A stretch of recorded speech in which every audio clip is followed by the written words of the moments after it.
Let's interrupt the footage right here for a second and do a flyout in Google Earth. It's an approximate location along the flight path. Actually, we had crossed Colorado River. But anyway, this works to illustrate just the curvature of the Earth that we should be seeing.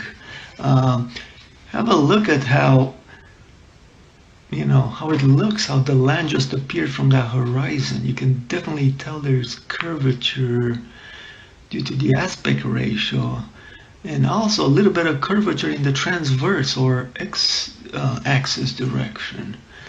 Very interesting. I have to scroll here quite a bit to get out to the mountains.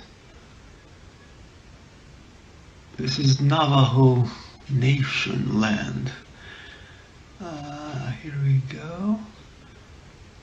And now we're approaching the 14,000 foot mountains of Colorado. Here's a map illustrating the flight path from Los Angeles.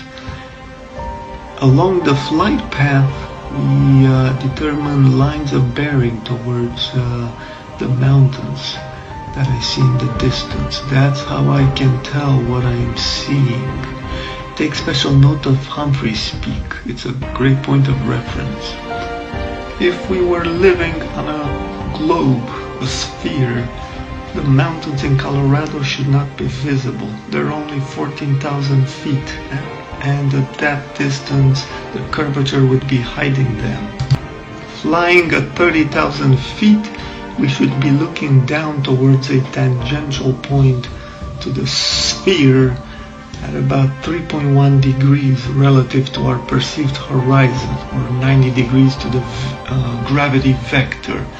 I was able to use in-flight theodolites to determine that that also is not correct, indicating the Earth is really flat.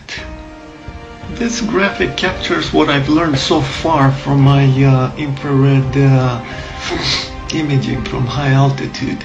The atmosphere prevents seeing at shallow angles. There's a critical angle beyond which the light rays just bend as they enter the warmer regions of the atmosphere with more moisture content. So we cannot see way in the distance. There is a limiting factor. As you can see in the inset, using my theodolite app, I determined where those angles were, and you can see that where the spherical Earth horizon, the theoretical should be, we can obviously see above it.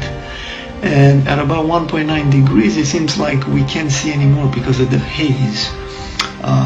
But if we look at the surface that we're seeing, it doesn't curve out of view. If that were the horizon, it wouldn't look like that, We would be looking at a zero grazing angle. As you watch the video, keep these images in mind. I've extracted what the mountains look like along those lines of bearing we saw on the map.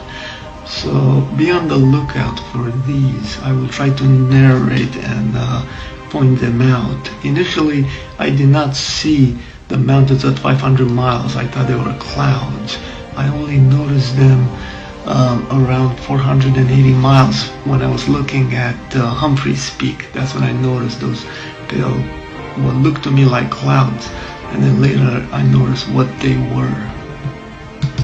Now here's the shocking conclusion, folks. We're seeing those mountains in the distance at the correct elevation for a flat Earth. Just incredible.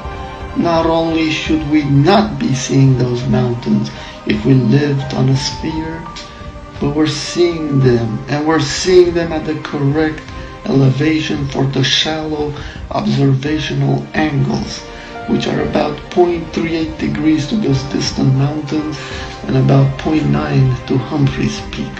Simply incredible. The Earth appears to be astonishingly flat.